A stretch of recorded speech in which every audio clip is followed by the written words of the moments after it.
اللهم صل على محمد وعلى آل محمد. اللهم صل على سيدنا محمد وعلى آل سيدنا محمد. اللهم صل على سيدنا محمد وعلى آل سيدنا محمد. استغفر الله العظيم الذي لا إله إلا هو الحي القيوم. استغفر الله العظيم الذي لا إله إلا هو الحي القيوم وأتوب إليه. استغفر الله العظيم الذي لا إله إلا هو الحي القيوم وأتوب إليه.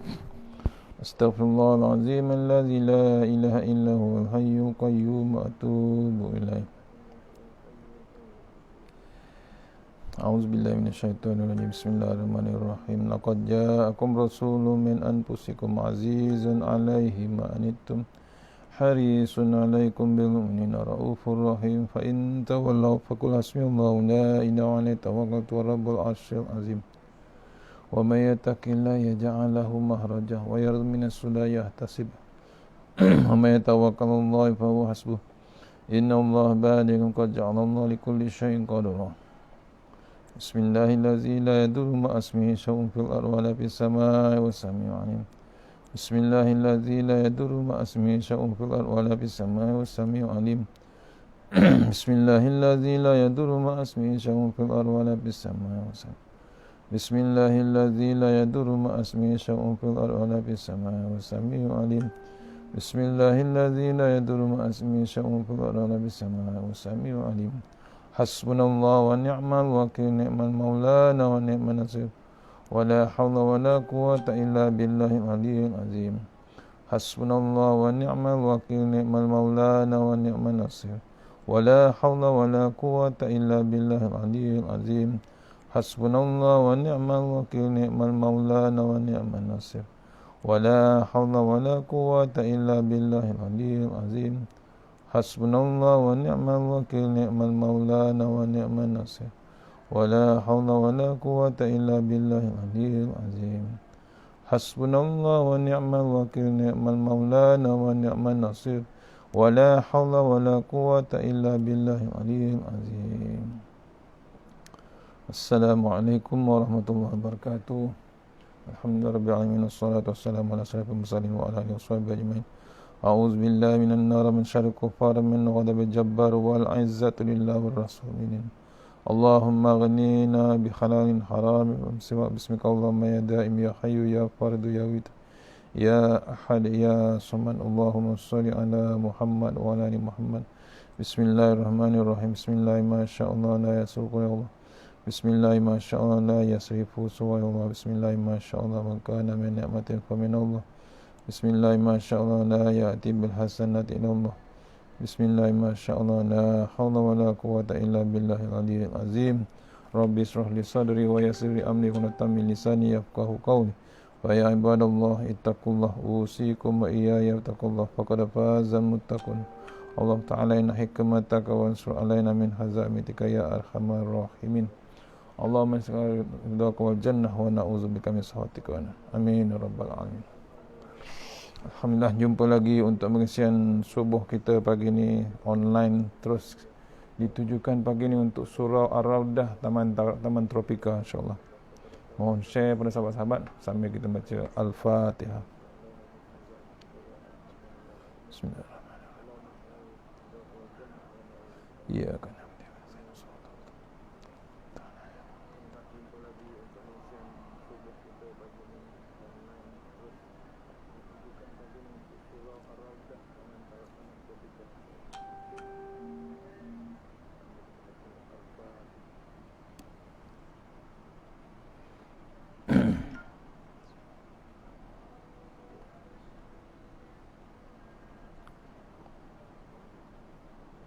Mohon sahabat-sahabat share.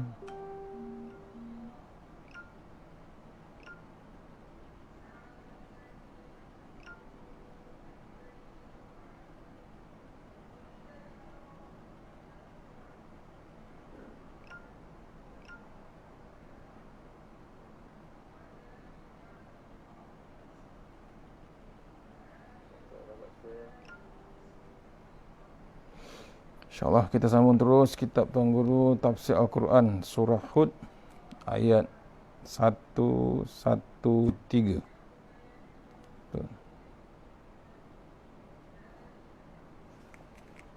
InsyaAllah ayat 113 surah Hud. A'udzubillahi minasyaitonirrajim. Wala tarkanu ila allazina zalamu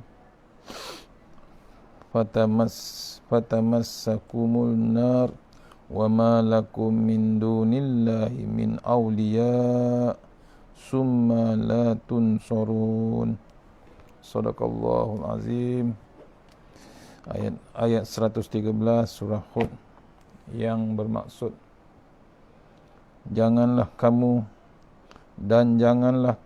cenderung kepada orang-orang yang berlaku zalim.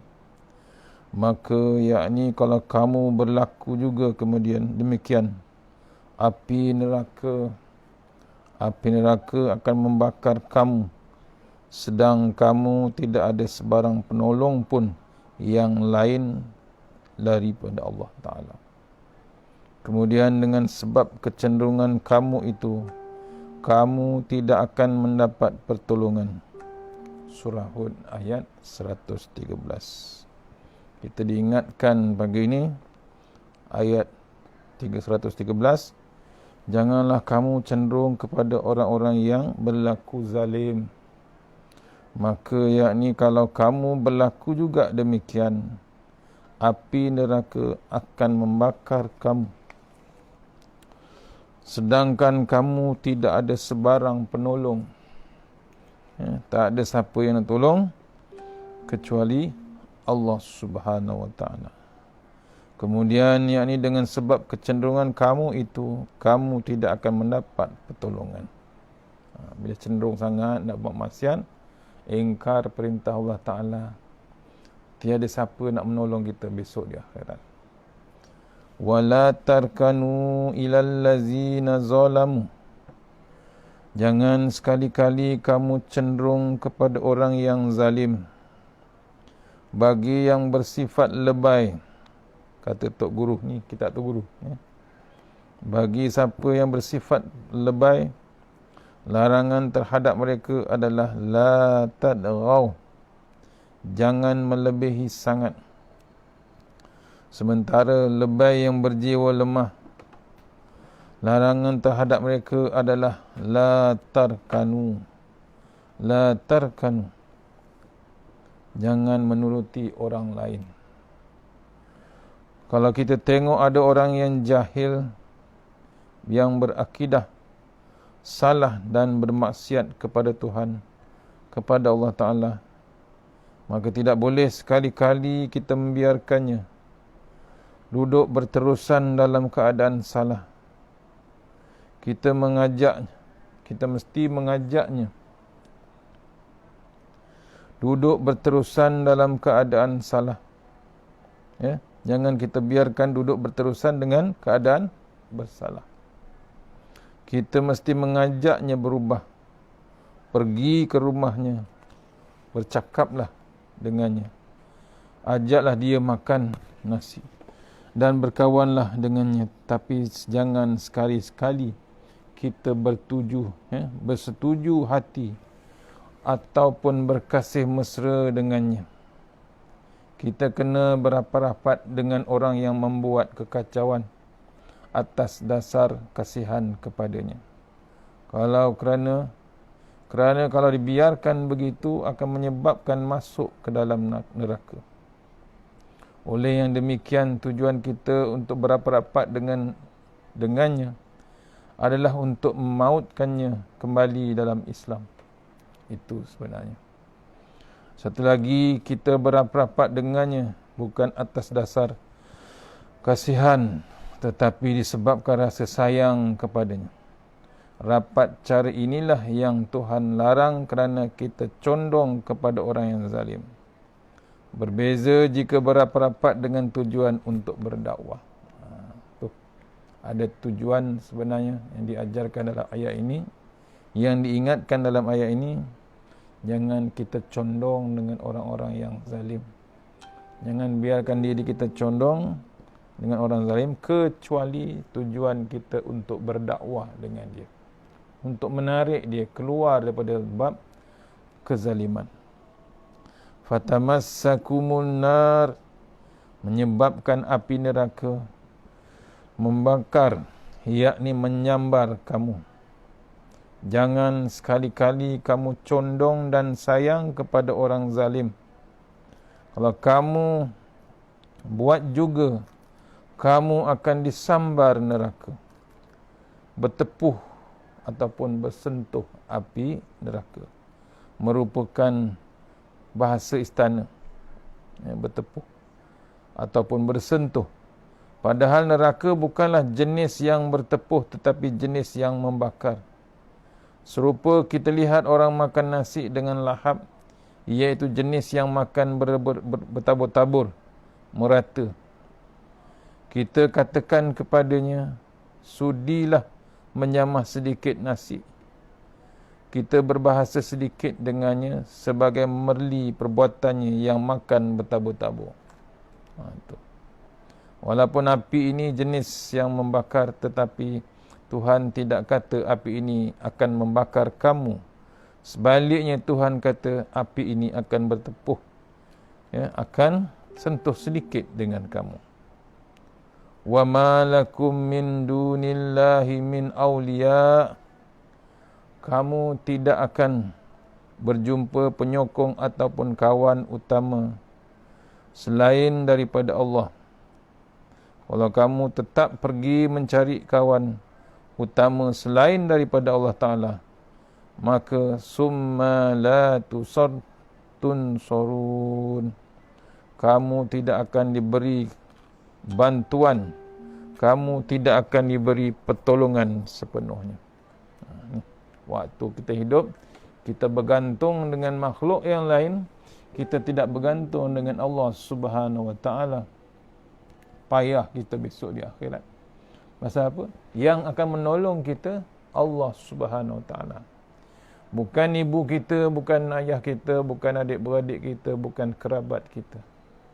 Kalau dah tercampak kita, disambar api neraka, yang hanya boleh menolong kita hanya Allah Subhanahu Wa Ta'ala. Ini diingatkan ayat 113. Kita masuk ayat 114. A'udzubillahi minasyaitonirrajim. Wa aqimis salata tarafani fa innahari wa zulafam minal lail. Innal hasanati yuzhibna sayyiat. Zalika zikra lizzakirin. Sadaqallahul azim. Maksud ayat 114 surah Hud. Dan dirikanlah sembahyang, yakni wahai Muhammad sallallahu alaihi wasallam, engkau dan umatmu, pada dua bahagian siang, yakni pagi dan petang, dan pada waktu-waktu yang berhampirannya dengannya dari waktu malam. Sesungguhnya amal-amal kebajikan, yakni terutamanya sembahyang, itu akan menghapuskan kejahatan. Perintah-perintah Allah yang demikian adalah menjadi peringatan bagi orang-orang yang mahu beringat. Surah Hud lagi ayat 114. Sambungan 113 tadi suruh kita jauhkan kita daripada bab kezaliman ataupun hampiri kaum yang zalim. Salah satunya untuk mengelakkan bab tu disambung ayat ini, wa aqimus shalah tarafil nahar wa zulafan minal lail. Maksudnya, dirikanlah sembahyang wahai Muhammad, engkau dan umatmu. Selain larangan aku, Allah bersabda, selain larangan aku supaya kamu jangan melampaui batas, la tadghaw, jangan condong kasih sayang dengan orang zalim. La tarkanu, yang positifnya, aku menyuruh kamu, wa aqimus solah, hendaklah kamu bersembahyang dengan cermat. Selalu menggunakan perkataan aqim yang maknanya cermat, dan hamba tidak mahu guna perkataan wa aqimis solah dengan makna mendirikan sembahyang, ataupun dalam bahasa Melayu sekarang maksudnya ialah hendaklah kamu membangunkan sembahyang.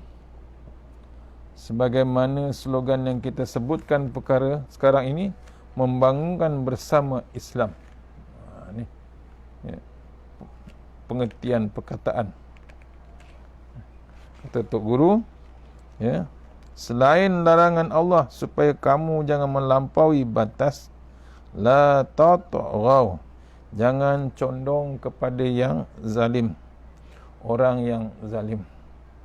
La tarkanu, yang positifnya, aku menyuruh kamu wa aqimus solah, hendaklah kamu sembahyang dengan cermat. Maksudnya sempurna bab sembahyang. Selalu menggunakan perkataan aqimi dengan makna cermat.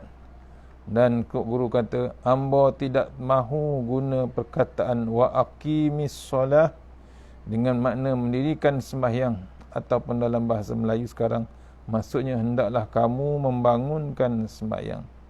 Sebagaimana slogan yang kita sebutkan sekarang, iaitu membangun bersama Islam.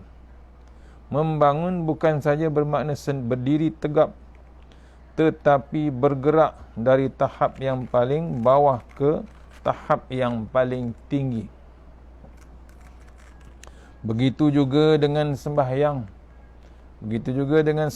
Sembahyang ini bukan hanya duduk, bangun dan kumat kamit mulut saja, tetapi mesti dibangunkan lengkap dengan bacaannya, khusyuk dan tawaduknya, kain pakaiannya, rumah tangganya, makan minumnya, serta serba-serbi perkara yang bersangkut paut dengan urusan seharian.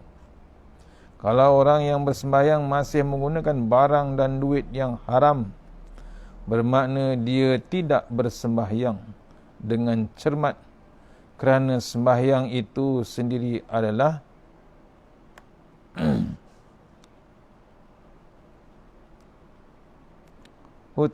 atlu ma uhiya ilaika minal kitabi wa aqimis solah. Inna solata tanha anil fahsya'il wal munkar wala zikrullahi akbar wallahu ya'lamu ma tasna'un. Ya. Betul ayat ni. Bacalah serta ikutlah wahai Muhammad akan apa yang diwahyukan kepadamu dari Al-Quran. Dirikanlah sembahyang dengan tekun. Sesungguhnya sembahyang itu mencegah dari perbuatan yang keji dan mungkar. Sesungguhnya mengingati Allah adalah lebih besar faedahnya dan kesannya. Ingatlah Allah mengetahui akan apa yang kamu kerjakan. Surah Al-Ankabut ayat 45. Surah yang ke-29, Al-Ankabut. Tu, ya. InsyaAllah. Inna solata tanha anil fahsya'il munkar. Solat boleh mencegah dan menghalang orang ramai daripada perbuatan benda-benda yang keji. Riba dan judi adalah benda-benda keji mengikut pandangan agama. Walaupun demo berasa molek, kata Tok Guru, itu demo punya pasal, tetapi Tuhan kata perkara itu adalah mungkar, keji dan najis. Riba dan judi adalah benda-benda keji mengikut pandangan agama. Lepas tu bila solat, dia akan mencegah, menghalang orang ramai daripada berbuat benda-benda yang keji.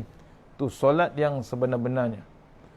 Solat yang sebenar-benarnya menghalang orang membuat benda-benda keji. Contohnya riba dan judi. Walaupun ada yang mengatakan mereka tu buat benda tu, riba dan judi tu molek katanya. Cantik, untung besar, cukai tinggi. Betul. Kedai judi, tempat judi, cukai dia tinggi. Pasal apa? Berjudi dengan duit yang banyak. Ya. Boleh buat pelancongan. Boleh meraihkan orang luar. Bawa pelancong dari luar di tempat judi. Tinggi, demandnya tinggi. Untung memang untung. Datang melancong sambil berjudi. Apalagi dengan maksiat yang lain. Kita pula jadi pemerintah ataupun pentadbir, kutip pula cukai dari bab judi tadi. Molek ke tak molek? Cuba buka minda kita. Ni kata Tok Guru, saya baca je. Ya, kena renung. Kita yang ada akal cuba fikir. Ya, mengambil hasil daripada permainan judi ataupun tempat maksiat. Memang dia kata yang berniaga, yang berdagang, yang macam-macam yang ada kaitan dengan judi, dia kata untung besar. Tu yang Tok Guru kata molek. Untung besar, hebatnya datang pelancongan, keuntungan memang dahsyat. Tapi itu demo punya hal, kata Tok Guru. Pasal apa? Demo kata molek. Yang kita bimbang, Allah kata itu mungkar. Allah kata itu najis. Allah kata itu keji. Kita nak kata apa? Kita sebagai hamba Allah. Kita sebagai yang mengaku kita inna dina indallahil Islam. Kita kata bangun tidur sampai tidur balik mesti ikut Islam. Ini kena renung kita. Ya ayyuhallazina amanu innamal hamru wal maisir wal ansabu wal azlamu rijsun min amalin syaitani fajtanibuhu la'allakum tuflihun. Sadaqallahul azim. Maksudnya, wahai orang-orang yang beriman, bahawa sesungguhnya arak dan judi dan pemujaan berhala dan mengundi nasib dengan batang-batang anak panah adalah semuanya kotor, keji dan perbuatan syaitan.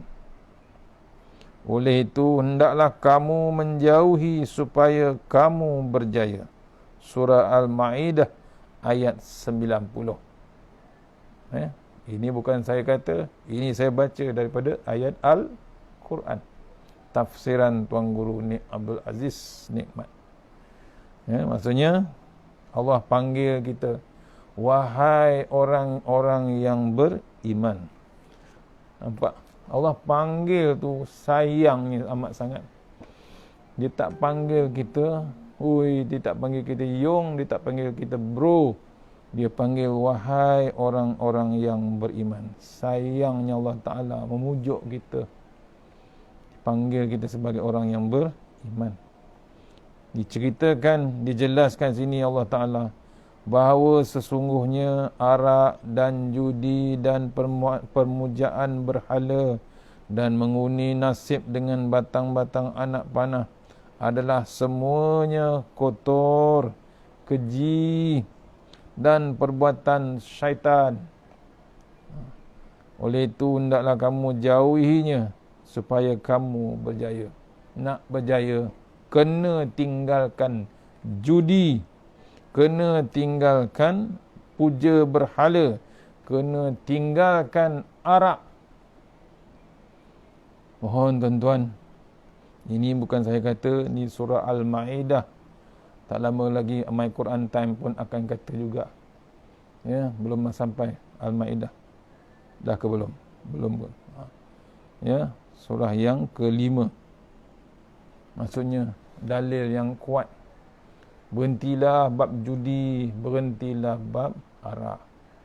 Mohon kepada yang mentadbir, mohon kepada yang menguruskannya. Berhentilah. Kalau nak sangat berhenti COVID-19 ni, berhentikan arak dan judi, salah satu maksiat yang sedang diuruskan sekarang. Jangan difikirkan keuntungannya, jangan difikirkan kehebatannya, jangan difikirkan bab pelancongannya, jangan fikirkan larangan daripada Allah Subhanahu Wa Taala. Jom kita berhentikan. Mohon tuan-tuan sama-sama berhenti. Mohon kita berdoa, mohon kepada pentadbir, pengurus, penguatkuasa, stopkan terus arak. Stopkan terus bab judi. Kalau tidak, kita masih ingkar dengan peringatan yang Allah tengah bagi sekarang. Bacalah Quran macam mana banyak pun, tapi kalau judi terus juga, arak teruskan juga, kita tak tahu nak ke mana sebenarnya. Nampak? Maksudnya kena renung. Allah tangguhkan lagi azab-azab yang hebat yang kemungkinan akan berlaku kalau kita teruskan juga terpulang. Hanya Allah dah bagi dalil, Allah dah bagi petunjuk Al-Quran, Allah dah utuskan Rasulullah SAW sampai wafat dan Nabi. Kita dah baca ayat Quran, renung, bukalah minda kita tuan-tuan, pujuklah hati kita ni semua untuk balik kepada Allah Ta'ala. Cukuplah yang lepas-lepas, yang baru yang akan berlaku ni jangan kita biarkan terus terduduk kita sampai betul-betul macam mana kita tak tahu. Allah dah tunjukkan umat-umat yang sebelum ini, Fir'aun, Haman, kaum Samud, kaum Nabi Saleh, kaum Lut, kaum Nabi Lut, Nabi Hud, kaum dia, kaum Nabi Musa pun sama juga. Nakkah kita sampai Allah bagi yang betul-betul bergelimpangan mati, sampai lupus makhluk tersebut, kaum tersebut, sampai hilang kaum tersebut rata. Allah boleh buat sampai macam tempat tu tak ada siapa yang pernah duduk. Allah dah buat dah sebelum ni. Nak ke kita ulang balik ataupun kita nak mengundang balik kemurkaan Allah Subhanahu. Ni dalilnya. Apabila bersembahyang tidak cermat, apakah cagaran demo untuk hidup di akhirat kelak, kata Tok Guru. Serupa demo pergi ke Mekah, turun saja dari kapal di Jeddah, apa bekalan hidup di Mekah kalau demo tak bawa cek ataupun duit Saudi? Kalau demo pergi haji dengan tangan kosong, kadang-kadang pasport ada tetapi duit tak ada, ataupun duit ada tetapi pasport tak ada. Perbuatan ini tidak dianggap sebagai aqimul hajj kerana tidak bercermat dalam masalah haji. Sebagaimana kalau kita berjalan jauh berhendakkan kepada bekalan, di akhirat nanti bekalannya ialah pahala, dan antara bekalan yang paling penting adalah pahala bersembahyang dengan cermat. Sempurna solat bukan waktu sembahyang saja kita ingat Allah Ta'ala. Waktu selepas ataupun sebelum sembahyang, kita masih lagi dengan pemerhatian Allah Subhanahu Wa Ta'ala. Menjaga sembahyang dengan cermat maknanya mengawal makan, minum dan pakaian daripada terlibat dalam sumber duit yang haram. Tu, jaga sembahyang. Bukan jaga waktu solat saja. Waktu solat, ya, rukun apa semua, itu ya. Tapi selepas solat tu macam mana? Tu. Ini dikatakan maknanya mengawal makan, minum dan pakaian daripada terlibat dengan sumber duit yang haram. Kalau betul-betul solat. Apabila kamu dan aku tidak mencuri, maka dunia ini menjadi aman, damai dan kestabilan politik pun akan berlaku. Berlakunya penyelewengan, kezaliman dan kemungkaran bukanlah kerana orang tidak sembahyang ataupun masjid itu tidak ada, tetapi punca masalahnya ialah kerana tidak mendirikan sembahyang dengan cermat. Sembahyang kata Tok Guru, tapi tidak cermat. Pasal itulah berlakunya bab penyelewengan. Pergi masjid, pergi Mekah, pergi surau, pergi mengaji, tapi mungkar dia, zalim dia, penyelewengan dia terus berlaku. Pasal apa? Tidak dibawanya bab sembahyang tu kepada tempat yang lain. Itu dipanggil cermat dalam solat. Masih tidak ada lagi bab bab cermat. Sempurnanya di tempat lain tak ada solat tu. Kesan sembahyang tu tidak ada. Akhirnya politik tidak stabil. Ia akan jadi tidak aman. Bila tidak, bab mencuri pun berlaku, bab rasuah pun berlaku, kesemuanya berlaku. Tu kena renung kita. Kesan tidak cermat dengan solat. Tarafanin nahar, tarafanil fayil. Tarafayin nahar, hendaklah kamu sembahyang dengan cermat di dua tepi. Di dua tepi siang. Di dua tepi siang maknanya pagi, wazullafan minal lail, dan sebahagian daripada malam. Maknanya Tuhan memberitahu bahawa sembahyang itu ada siang, ada pada siang, ada pada malam hari. Bilakah waktunya bersembahyang pada siang dan malam hari? Itu ditentukan oleh Rasulullah sallallahu alaihi wasallam sebagai guru pertama yang mentafsirkan Al-Quran di atas muka dunia ini. Sebab itulah kita sentiasa sebut bahawa hadis tidak boleh ditinggalkan kerana ia merupakan tafsiran bagi Al-Quran. Ini kena-kena kita. Sebab tu Allah perintahkan kita solat. Macam manakah orang yang ingkar tidak mempercayai hadis hendak bersembahyang? Macam mana? Kena-kena kita. Al-Quran menyebutkan bahawa kamu kena bersembahyang malam dan siang, tetapi tidak ditentukan masanya untuk bersembahyang. Begitu juga Al-Quran tidak menyatakan berapakah bilangan rakaat dan bagaimanakah cara sujud, melainkan menyebutnya secara am sahaja. Ya ayyuhallazina amanu urka'u wasjudu wa'budu rabbakum waf'alul khair la'allakum tuflihun.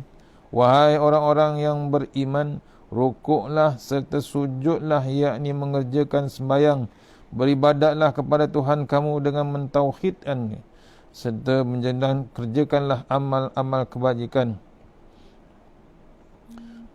supaya kamu berjaya di dunia dan di akhirat. Surah Al-Hajj ayat 77. Arka'u wasjudu. Al-Quran hanya menyebut supaya mendirikan solat dengan cara rukuk dan sujud. Nabi Muhammad SAW yang menjelaskan serta menghuraikan cara rukuk, sujud dan segala peraturan solat. Sebab itulah apabila kita mengucapkan kalimah La ilaha illallah, kita kena kaitkan dengan Muhammad Rasulullah SAW, kerana ia bertali arus di antara Allah dengan Nabi Muhammad SAW, baik dalam hal sembahyang ataupun politik, semua sekali saling berkait di antara Allah dengan Nabi Muhammad sallallahu alaihi wasallam. Ketika ingat sekarang ini amba hendak sebutkan sedikit bahawa sembahyang mengandungi perkataan dan perbuatannya yang tersendiri. Perbuatan ini start bermula daripada mengangkat kedua belah tangan, qiyam, rukuk, sujud dan duduk. Semasa duduk pula ada dua perkataan yang diucapkan, iaitu Rabbil firli dan at-tahiyyat.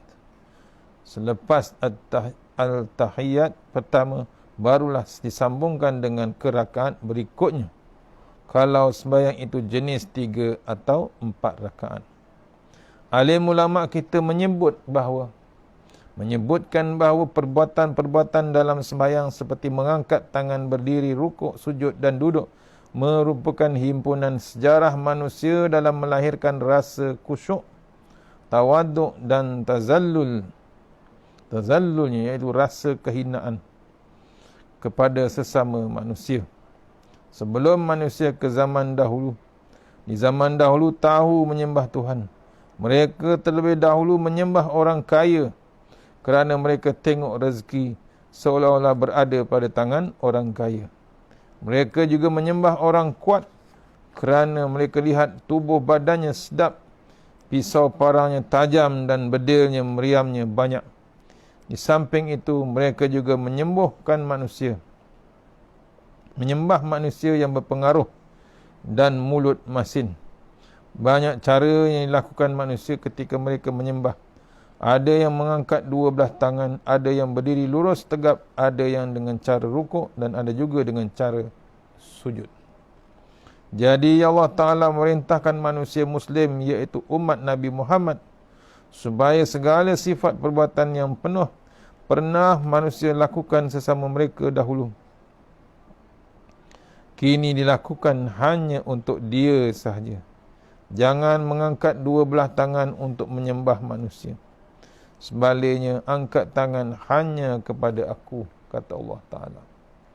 Jangan menyembah manusia dengan berbagai-bagai bentuk perbuatan, tetapi buatlah semuanya hanya untuk Allah Subhanahu Wa Ta'ala. Tahiyyat maknanya segala gerak-geri tubuh manusia berserta dengan perkataan, bertujuan untuk melahirkan rasa kehinaan dirinya terhadap seseorang, bermula dari perbuatan mengangkat tangan hinggalah qiyam, rukuk dan sujud. Yang disebutkan beberapa perkataan di tengah-tengahnya. Apabila bertahiyat, sebenarnya kita memberitahu Tuhan bahawa segala bentuk tahiyat yang aku buat tadi, yang dahulunya digunakan untuk menyembah manusia, kini aku buat lillahi ta'ala, kerana kamu ya Allah.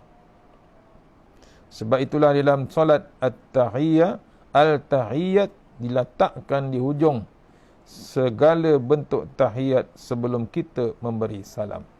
Ni pengertian daripada Tok Guru bab sembahyang. Di atas butiran inilah alim ulama kita menyebut bahawa jika kita ingin meneruskan solat dengan rakaat yang ketiga seperti solat maghrib, isyak, maka kita sunatkan mengangkat tangan kerana rakaat ketiga dikira mengulangi rakaat yang pertama.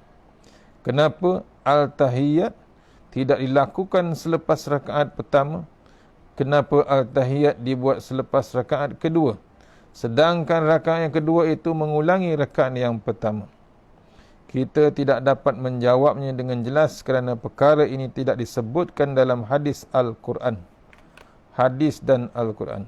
Alim ulama hanya memberi kita peluang menyoal mengenai hikmah sesuatu ibadat, bukannya menyoal kerana apa ibadat disebut dilakukan. Sekadar apa yang diberikan peluang kepada manusia untuk berfikir hikmah mengapa sembahyang tidak boleh dibuat hanya satu rakaat, dan setelah dua rakaat barulah boleh disebutkan al-tahiyyat.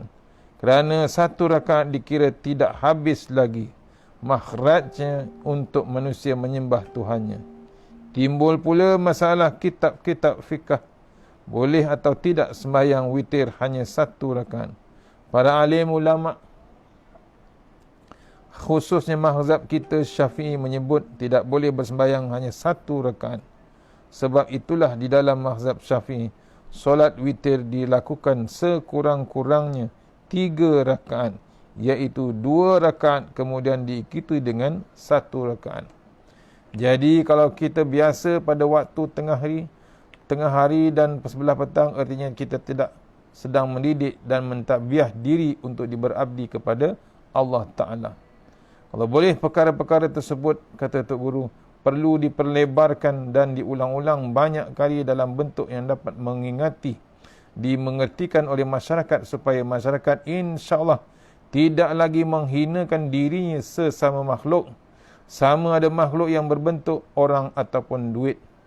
Sebaliknya mereka menghinakan diri hanya kepada Allah Subhanahu wa taala semata-mata. Innal hasanati yuzhibnal sayyiat. Segala kebajikan itu boleh menghilangkan segala keburukan. Zalika zikra lizzakirin.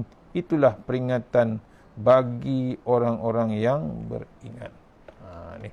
Ni ya, peringatan kita bab solat. Pentingnya solat tu pasal cermat dalam solat. Maksud cermat dalam solat ayat 114 ni, maksudnya dia kesannya terus pada lepas sembahyang ataupun sebelum sembahyang. Takut dengan judi, takut dengan riba, takut dengan mencuri dan maksiat menghadap Allah Ta'ala. Takat turut pagi ni, mudah-mudahan pengisian ni dapat kita bawa sedikit demi sedikit jadi perisai untuk bekal kita menghadap satu lagi hari yang dipanggil hari dibangkitkan kita kembali nanti, iaitu hidup sesudah mati. Yang terbaik terus daripada Allah Subhanahu Wa Taala, yang lemah daripada saya sendiri. Saya ucapkan ribuan terima kasih pada Surau Ar-Raudah, Taman Tropika 2, Sungai Tangkas, Kajang. Sudahi dengan surah Al-Fatihah. Bismillahirrahmanirrahim. Iyyaka na'budu wa iyyaka nasta'in. Shiratal ladzina an'amta 'alaihim. A'udzubillahi minasyaitonir rajim. Bismillahirrahmanirrahim. Allahumma tawil a'marana wassahi ajsadana wa nawwir qulubana wasabbid imanana wa ahsin a'malana wasabbid imanana wa ahsin a'malana wasi' arzaqana wa ilal khairi qaribna wa anis syarri amidna waqdi hawaij waqdi awaji dunya wa fid din wa dunya wal akhirah. Ya Allah, panjangkan umur kami, sehatkan badan kami, terangkan hati kami,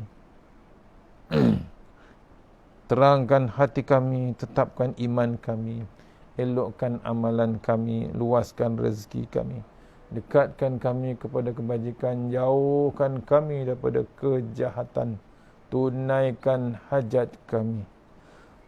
Allahumma anta rabbi la ilaha anta khalaqtani wa la adika wa adika mastata'tu a'udzubika min syarri ma sana'tu wa bulaka bi ni'matika alayya wa abu bi zambi faghfir li fa innahu dzunuba illa anta tawassalna bi zilwat jabar wa tasamna bil malakut allazi la yamut isrif anna al bala wal waba innaka ala kulli syai'in qadir. A'udzubillahi minan nar min syarri kuffar min ghadabil jabbar wal izzatu lillahi wal rasulin. Allahumma ghanina bihalalin haramin wa siwa. Bismika Allahumma ya daim ya khayyu ya fardu ya witr ya ahad ya samad. Allahumma salli ala Muhammad wa ala ali Muhammad. Bismillahirrahmanirrahim. Subhanallahil aliyyil dayan, subhanallahil syadidil ard, subhana ma yazhabu bil laili wa ya'ti bin nahar, subhana ma la yusrilu sya'nu anshan, subhanallahil hannan mannan, subhanallahil musabbahi fi kulli makan. Bismillahirrahmanirrahim. Bismillahir khairal asma, bismillahillazi la yadurru ma ismi azab, bismillahil kafi, bismillahil muafi, bismillahillazi la yadurru ma ismi syai'un fil ardi wa la fis samai was samiu alim. Bismillahi ala nafsi wa dini, bismillahi ala ahli wa mali, bismillahi ala kulli syai'in atani rabbi. Allahu akbar, Allahu akbar, Allahu akbar. Allahu rabbi la usyriku bihi syai'an, zajaruka wa jalla tanaruka wa taqaddasat asma'uka wa la ilaha ghairuk. Allahumma inna a'udzubika min syarri kulli jabbarin anid wa a'udzubika min syarri kulli syaitanin marid wa min syarri qada'is su wa min syarri kulli dabbah anta akhizum binasiyatiha inna rabbi ala siratim mustaqim. Bismillahirrahmanirrahim. Bismillah masyaallah la yasuqu ya Allah. Bismillah masyaallah la yasifu suwa ya Allah. Bismillah masyaallah ma kana min ni'matin fa min Allah. Bismillah masyaallah la ya'ti bil hasanati illa Allah. Bismillah masyaallah la haula wa la quwwata illa billahil aliyyil azim. A'udzu bikalimatillahi tamma min syarri ma khalaq. A'udzu bikalimatillahi tamma min syarri ma khalaq. A'udzu bikalimatillahi tammah min syarri ma khalaq. Bismillahirrahmanirrahim. Yasin wal Qur'anil Hakim. Innaka laminal mursalin ala siratim mustaqim. Tanzilal azizir rahim. Litunzira qauman ma unzira aba'uhum fahum ghafilun.